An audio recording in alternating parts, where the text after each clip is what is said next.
Toutes les formes de l'équitation classique ont comme signe la confiance, l'obéissance et l'équilibre. L'équitation classique du XVIIe et XVIIIe siècle y a ajouté le rassemblé et comme résultat du rassemblé, la légèreté. Et la légèreté a des aides les plus fines.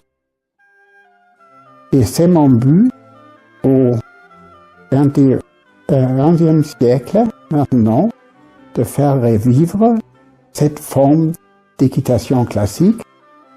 Il y a beaucoup d'éléments qui se trouvent dans le sport moderne, mais d'autres qui sont oubliés.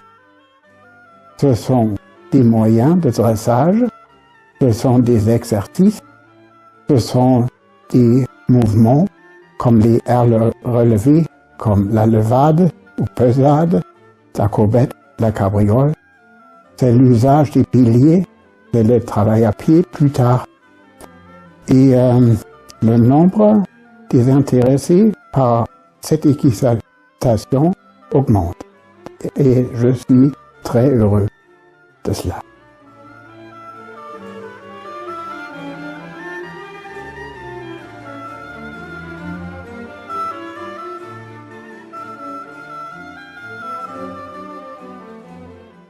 L'équitation baroque peut apporter à l'équitation sportive des éléments de la légèreté. Et c'est pourquoi beaucoup des écuyers sportifs demandent des écuyers de l'équitation classique baroque, de l'équitation dans la forme du XVIIe et XVIIIe siècle, de les aider, par exemple par le piaffe et les pirouettes. Il y a beaucoup des écuyers de l'école de Vienne qui aident des écuyers du sport et avec de très bons succès.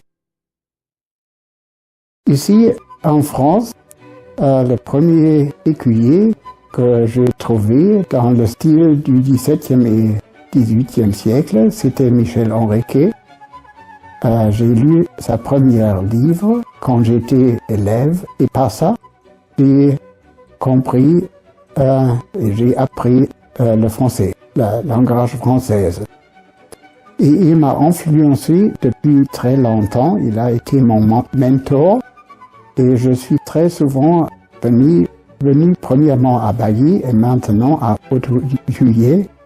Il m'a donné beaucoup d'idées, il m'a inspiré et je suis très heureux de pouvoir remporter ces idées ici et ce qu'il a développé chez moi.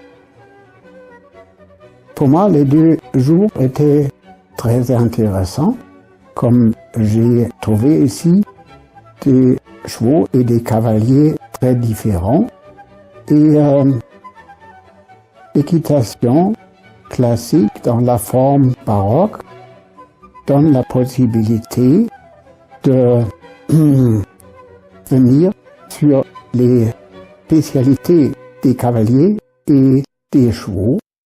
Ça veut dire qu'on puisse prendre des mesures spéciales pour chaque couple cavalier-cheval sans être forcé d'être pressé à montrer tous les exercices du programme des épreuves internationales en même temps.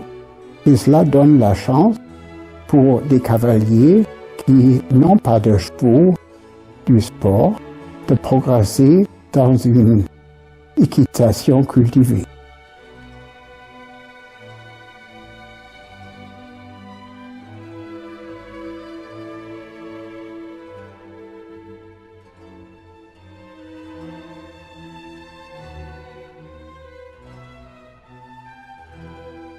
Toute équitation classique est montre de gymnastique systématisée pour cheval et cavalier. Et il y a des éléments qui sont perdus dans le sport moderne. Par exemple, un exercice de la guérinière pour préparer les changements de pied qui est divisé en plusieurs éléments des mouvements latéraux.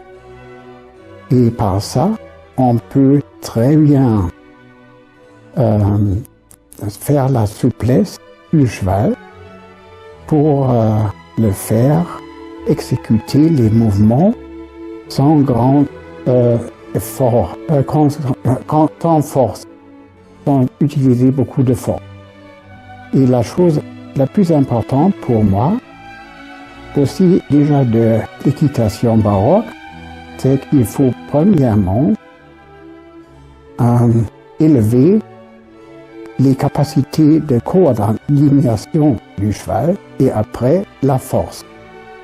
C'est une chose qui est connue très longtemps dans les sciences sportives, mais elle n'est pas tellement populaire dans l'équitation du sport.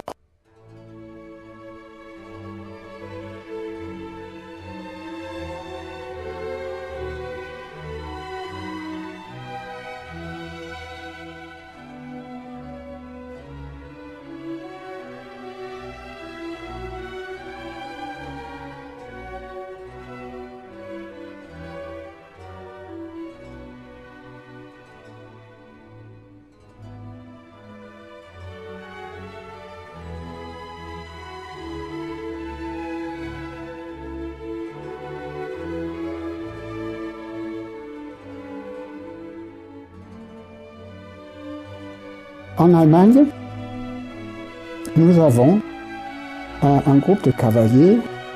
Le nombre de ces cavaliers qui est intéressé à pratiquer l'équitation du XVIe et XVIIIe siècle augmente de plus en plus. Et nous sommes avec une association maintenant membre de la Fédération nationale d'équitation.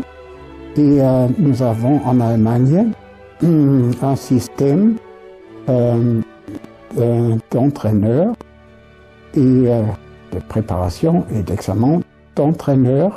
Et nous avons maintenant 96 entraîneurs de l'équitation classique baroque qui sont certifiés et le numéro augmente de l'année à l'année.